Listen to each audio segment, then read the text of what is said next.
हिंदी ज्ञान क्लासेस की तरफ से कक्षा 11 हिंदी का आज दूसरा ये लेसन है, कह लीजिए सेशन है, दूसरा भाग दिया जा रहा है हिंदी का, जो कबीरदास जी के द्वारा लिखा गया है। साथ ही में 5 दोहे का अध्ययन हम लोगों ने पहली क्लास में कर लिया है, जिसकी वीडियो उपलब्ध है यूट्यूब पर। अब दोहा संख्या 6 से आज हम अध्ययन करेंगे। देखिए, तू करता तू भया मुझ में रही नहीं। इस दोहे में कबीरदास जी कह रहे हैं कि तू करता। कबीरदास जी कहते हैं कि हे ईश्वर, मैं आपके नाम का स्मरण करते करते तू भया यानी आपके ही अंदर समाहित हो चुका हूं, लीन हो चुका हूं, मुझ में रही न हूं, और अब मेरे अंदर किसी प्रकार की मैं माने अहंकार न रही यानी नहीं रह गया। अब हमारे अंदर किसी भी प्रकार का अहंकार नहीं रह गया है। बारी फेरी बल गई। बारी फेरी का आशय होता है कि जन्म मरण का चक्कर, और उसका बलि हो जाना यानी समाप्त हो जाना। तो कबीरदास जी कह रहे हैं कि ज्ञान मिल जाने के कारण अब हमें जन्म और मरण के चक्र से मुक्ति मिल गई है। जित देखो तित तुम, अब तो मैं जहां पर भी देखता हूं वहां पर आप ही के दर्शन होते हैं या आप ही दिखाई पड़ते हैं। आगे, कबीर सूता क्या करे काहे न देखे जाग। इस दोहे में कबीरदास जी सभी मनुष्यों को चैतन्य करते हुए, सजग करते हुए कहते हैं कि हे मनुष्यों या हे जीवात्माओं, कबीर सूता क्या करे। कबीरदास जी कहते हैं कि हे जीवात्माओं, तुम लोग इस प्रकार से अज्ञानता में पड़ करके क्यों सोए हुए हो। काहे न देखा जाग, तुम लोग जाग करके अर्थात ज्ञान प्राप्त करके क्यों नहीं देखते हो या क्यों नहीं उठ जाते हो। जाके संग तय बिछुड़िया, जिस ईश्वर के साथ, जिस परमात्मा के साथ, जिस भगवान के साथ से तुम अलग हो गए हो, बिछड़ गए हो, दूर हो गए हो, ताही के संग लाग, फिर से तुम उसी परमात्मा के साथ में लग जाओ, अर्थात उसी परमात्मा की भक्ति में लग जाओ। फिर से जहां समस्या होगी बोलिएगा, मतलब वीडियो से कुछ नहीं है, आपकी नॉर्मल पढ़ाई चल रही है। आपको जो भी पूछना है, जहां दिक्कत है बिल्कुल बोलिएगा। आगे, केशव कह कहीं कूकिए ना सोइए असरार। फिर कबीरदास जी कहते हैं कि हे मनुष्यों, तुम लोग केशव कहीं कहीं कूकिए, तुम लोग केशव अर्थात परमात्मा का नाम ले लेकर के निरंतर पुकारते रहिए, उन्हें याद करते रहिए, उनका स्मरण करते रहिए। ना सोइए असरार, असरार माने आलस्य होता है। तुम लोग आलस्य में पढ़ करके कभी भी सो मत जाओ, अज्ञानता में पढ़ करके कभी भी सो मत जाओ, क्योंकि रात दिवस के कुकड़े कबहू लगे पुकार। क्योंकि रात दिन अर्थात हर समय उस परमात्मा के नाम को लेकर के पुकारते रहने से या स्मरण करते रहने से कबहू लगे पुकार, यानी कभी तो तुम्हारी पुकार, तुम्हारी प्रार्थना, तुम्हारा निवेदन उस परमात्मा के द्वारा अवश्य स्वीकार कर लिया जाएगा या सुन लिया जाएगा। ठीक है, आगे, लंबा मार्ग दूरी घर विकट पंथ बहुमार, कहो संतों क्यों पाइए दुर्लभ हरिदीदार। इसमें संत पुरुषों के बारे में भी कबीरदास ने कहा है कि ईश्वर का साक्षात्कार करना, ज्ञान को प्राप्त करना कितना कठिन होता है, कितनी कठिनाई से ईश्वर का दर्शन होता है, इसका वर्णन इस दोहे में किया गया है। कबीरदास जी कहते हैं कि लंबा मार्ग दूरी घर। कबीरदास जी कहते हैं कि हे मनुष्यों, जिस परमात्मा के पास तुम्हें जाना है या जिस रास्ते से होकर के तुम्हें ईश्वर के पास जाना है, ईश्वर का साक्षात्कार करना है या ईश्वर का दर्शन करना है, वह रास्ता बहुत लंबा है। लंबा मार्ग, वह मार्ग या वह रास्ता बहुत लंबा है। दूरी घर, और उस परम पिता का, परमेश्वर का, ईश्वर का या कह लीजिए निराकार ब्रह्म का जो निवास स्थान है वह कहां है? बहुत दूर है। अब विकट पंथ, और वहां जाने का जो पंथ यानी रास्ता है वह भी अत्यंत विकट यानी कठिनाइयों से भरा हुआ है। अब बहुमार, और उस रास्ते पर चलने से अनेक प्रकार की मार यानी समस्याएं आती हैं। उस रास्ते पर अनेक प्रकार की समस्याएं हैं। तो वो रास्ता कौन सा है जिस रास्ते पर चल करके परमात्मा का साक्षात्कार हो सकता है? भक्ति का रास्ता, भक्ति भजन का रास्ता है। तो भक्ति भजन के रास्ते को बहुत कठिनाई वाला बताया गया है, बहुत कठिनाई से भरा हुआ रास्ता है। लंबा मार्ग दूरी घर। कबीरदास जी कहते हैं कि परमात्मा का साक्षात्कार करने के लिए या उनके पास पहुंचने के लिए जिस रास्ते से होकर के तुम्हें जाना है वह रास्ता बहुत लंबा है, और उस परमात्मा का निवास स्थान, उसका घर भी बहुत दूर है। विकट पंथ और वह रास्ता अत्यंत कठिनाइयों से भरा हुआ है और बहुमार, और उस रास्ते पर अनेक प्रकार की समस्याएं भी होती हैं, समस्याएं भी मौजूद हैं। कहो संतों क्यों पाइए दुर्लभ हरि दीदार। फिर कह रहे हैं कि हे संत पुरुषों बताइए कि इतनी कठिनाई से, दुर्लभ माने कठिनाई से, इतनी कठिनाई से प्राप्त होने वाले ईश्वर का दर्शन आप किस प्रकार से कर सकते हैं, या हम किस प्रकार से कर सकते हैं। उनके कहने का आशय है कि जो ईश्वर इतनी कठिनाई से जिसके पास जा सकते हैं, जिसका दर्शन कर सकते हैं, उसके लिए हमें काफी प्रयत्न करना पड़ेगा, काफी साधना करनी पड़ेगी। बड़े आसानी से उस ईश्वर का दर्शन नहीं हो पाएगा।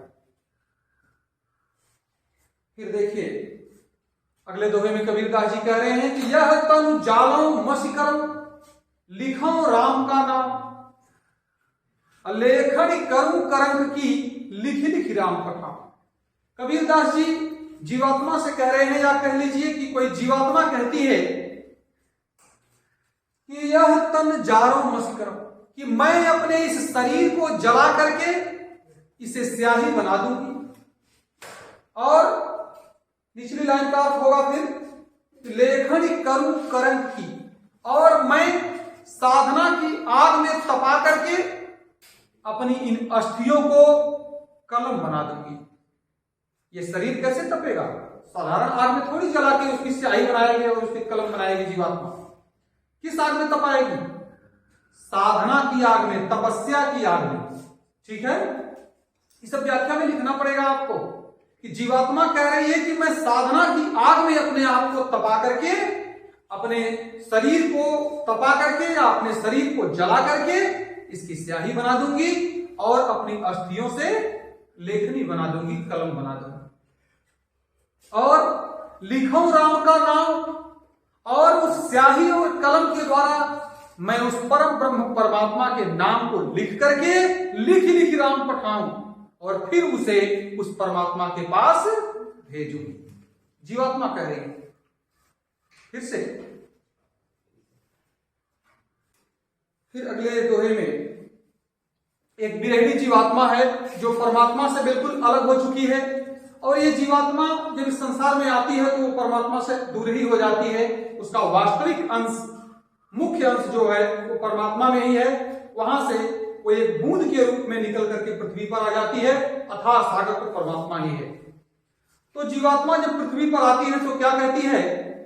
कितनी दुखी है वह अपने परमात्मा से, प्रियतम से अलग होकर के, कि वो जीवात्मा कह रही है कि कै बिरहीन कु मीच दे, कै आपा दिखलाई, 8 पहर का दाझड़ा मुंह पर सजा न जाए। जीवात्मा कह रही है कि हे प्रियतम, उस परमात्मा को प्रियतम रूप में स्वीकार कर रही है। जीवात्मा को कबीरदास ने स्त्री रूप में स्वीकार किया है और परमात्मा को सदैव पुरुष रूप में, प्रियतम रूप में, पति के रूप में स्वीकार किया है। इसीलिए कबीरदास जी कहते हैं कि जीवात्मा कह रही है कि हे प्रियतम, कै बिरहनी कु मीच दे, कै माने या तो जीवात्मा कह रही है कि हे प्रियतम, या तो आप अपनी इस बिरहिणी जीवात्मा को मृत्यु दे दो, कै आपा दिखलाई, अथवा आप इसे अपना दर्शन दे दीजिए। आपा दिखलाना यानी अपना दर्शन देना। हे प्रियतम, या तो आप इस विरहिणी जीवात्मा को या मुझ विरहिणी जीवात्मा को मृत्यु दे दीजिए, अथवा आप मुझे अपना दर्शन दे दीजिए।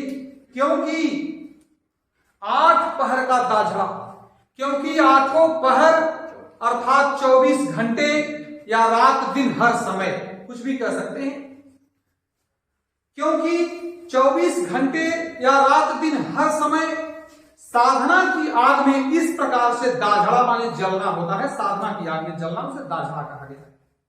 क्योंकि इस प्रकार से 24 घंटे या रात दिन हर समय साधना की अग्नि में जलना अब मुझसे सहा नहीं जा रहा है, मुंह पर सहा न जाए, अब मुझसे सहन नहीं हो रहा है। इसलिए जीवात्मा कह रही है कि या तो आप हमें मृत्यु दे दीजिए अथवा अपना दर्शन दे दीजिए। क्योंकि जीवात्मा साधना करते करते बिल्कुल परेशान हो चुकी है, थक चुकी है। वो कहती है कि अब यह साधना की आग में 24 घंटे या रात दिन हर समय जलना अब मुझसे संभव नहीं हो पा रहा है। ठीक है, आगे। कबीर रेख सिंदूर की काजल दिया न जाए। कबीर दास से कोई कहता है कि आप सगुण ब्रह्म की उपासना करिए, तो इस पर वह अपने तर्क को प्रस्तुत करते हैं और कहते हैं कि कबीर रेख सिंदूर की काजल दिया न जाए। कबीर दास जी कहते हैं कि जो सिंदूर की रेखा अर्थात मान होती है उसमें कभी काजल नहीं लगाया जा सकता, उसमें तो सिंदूर ही लगाया जाता है। नैन रमैया रवि रहा, दूजा कहां समाई। कह रहे हैं कि मेरे नेत्रों में तो, हमारी आंखों में तो पहले से ही रमैया यानी मेरा प्रियतम निर्गुण निराकार ब्रह्म निवास कर रहा है, दूजा कहां समाई। अब इन नेत्रों में कोई दूसरा ईश्वर किस प्रकार से बस सकता है, कैसे निवास कर सकता है, क्योंकि उन नेत्रों में तो कोई जगह ही नहीं है। पहले से ही हमारे निराकार ब्रह्म उसमें विराजमान है, तो उसमें कोई दूसरा ईश्वर, दूसरा परमात्मा किस प्रकार से निवास कर सकता है। आशय यही है कि जो सिंदूर लगाने की जगह है, मांग है, उसमें सिंदूर लग गया तो उसमें काजल थोड़ी लगाएंगे। तो इसी प्रकार से जब कबीर दास कह रहे हैं कि हमारे नेत्रों में पहले से ही हमारा प्रियतम अर्थात निर्गुण निराकार ब्रह्म विराजमान है, तो फिर मैं उन नेत्रों में किसी दूसरे ईश्वर को किस प्रकार से बसा सकता हूं, या कोई दूसरा ईश्वर उसमें किस प्रकार से स्थान पा सकता है। आगे। सायर नाही सीप बिन स्वाद की बूंद भी नहीं। यही तक कल हुआ था, यहां से देखिए। सायर नाही सीप बिन स्वाद की बूंद भी नहीं, अब कबीर मोती नीपजे सुन निस्तिसर करवा। देखिए इसमें कबीर दास जी कह रहे हैं कि सायर नाही सीप बिन स्वाद की बूंद भी नहीं।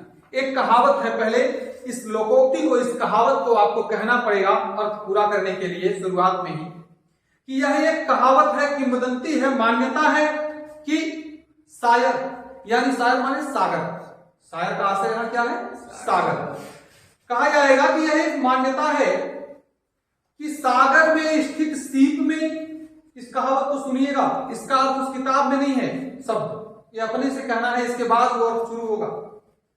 कि सागर में स्थित सीप में जब स्वाति नक्षत्र की बूंद पड़ जाती है तो वो मोती बन जाता है, ऐसी कहावत है, ऐसा माना जाता है। ऐसा माना जाता है कि सागर में स्थित सीप में, सीप जानते हैं, उसी सीप में, कोई सीप सागर में हो और उसका मुंह खुल गया हो और उसी में वो तैर रही हो, उसी समय स्वाति नक्षत्र, 27 नक्षत्र होते हैं कुल, जिसमें स्वाति नक्षत्र में वर्षा होती है जब, तो स्वाति नक्षत्र की कोई बूंद अगर सीधे उस सीप में गिर गई तो वो मोती बन जाती है बूंद।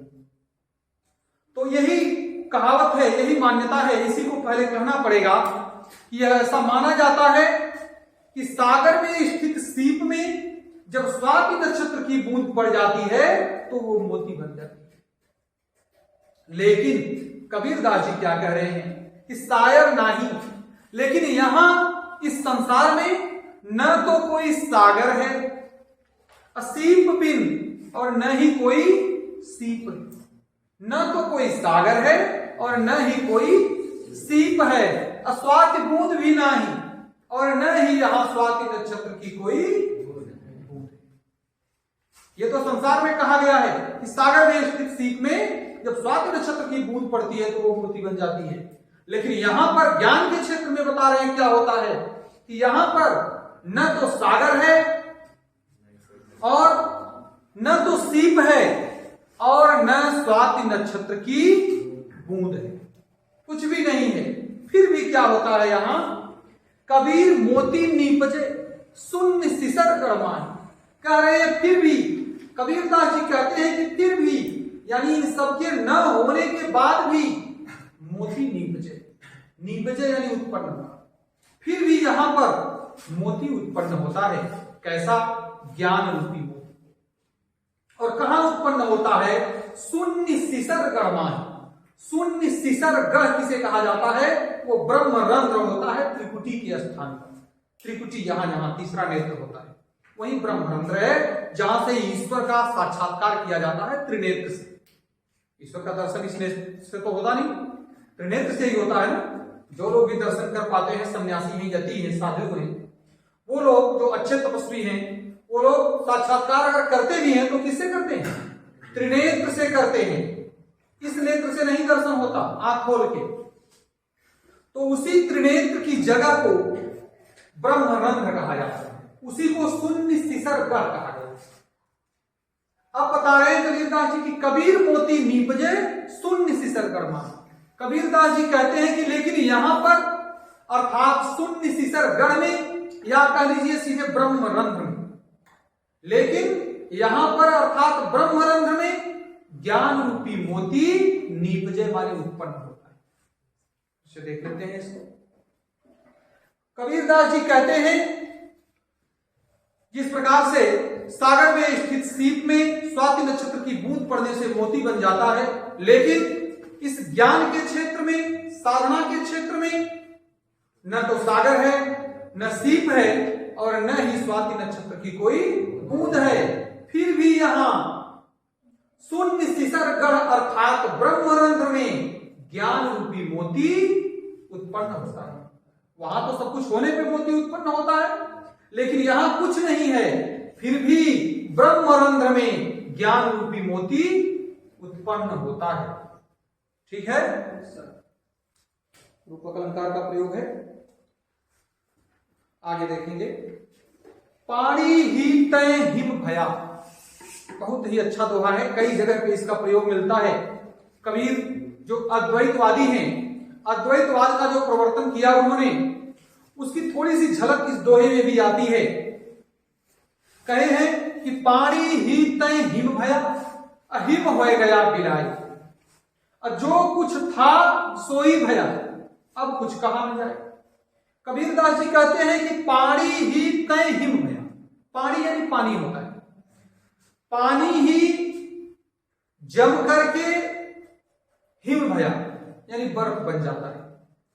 पानी जम करके हिम बर्फ बन जाता है, अहिम हो गया बिलाई, और बर्फ पिघल करके पुनः पानी बन जाता है। बिलाई माने पानी। पानी ही तय हिम भया यानी पानी ही जम करके बर्फ बन जाता है, और वही बर्फ पुनः पिघल करके क्या बन जाता है? पानी बन जाता है।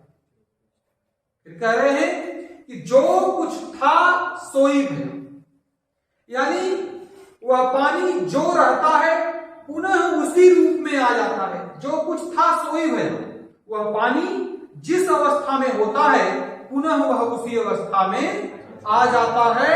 अब कुछ कहा न जाए, इसके बारे में कुछ कहा नहीं जा सकता। ये तो सीधा सीधा अर्थ हो गया अभिधा, अभिधा जो सीधा अर्थ निकल रहा है। आपको दोनों अर्थ लिखना पड़ेगा, ये तो अभिधा वाला हो गया। अब लक्षणा का अर्थ लिखेंगे आप, क्या है इसी में अर्थात लिख के। अर्थात यह जीवात्मा परमात्मा का एक अंश है, यह जीवात्मा परमात्मा से ही निकल करके आई हुई है इस पृथ्वी पर। जैसे पानी है तो पानी ही जम करके बर्फ हो जाता है, बर्फ पिघल के पानी हो जाता है, वैसे ही ये जीवात्मा परमात्मा का एक अंश है और उस परमात्मा से निकल करके इस पृथ्वी पर आई हुई है। अब मृत्यु के पश्चात ये फिर से जाकर के उसी परमात्मा में समाहित हो जाती है ना।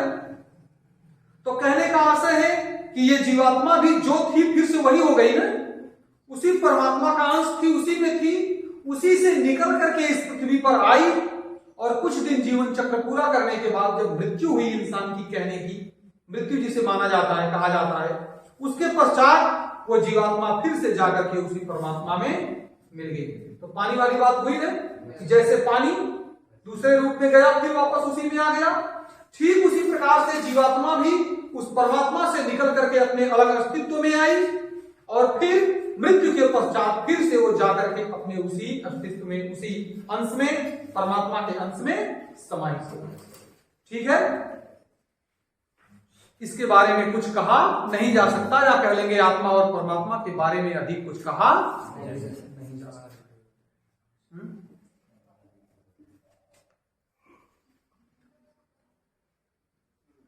बस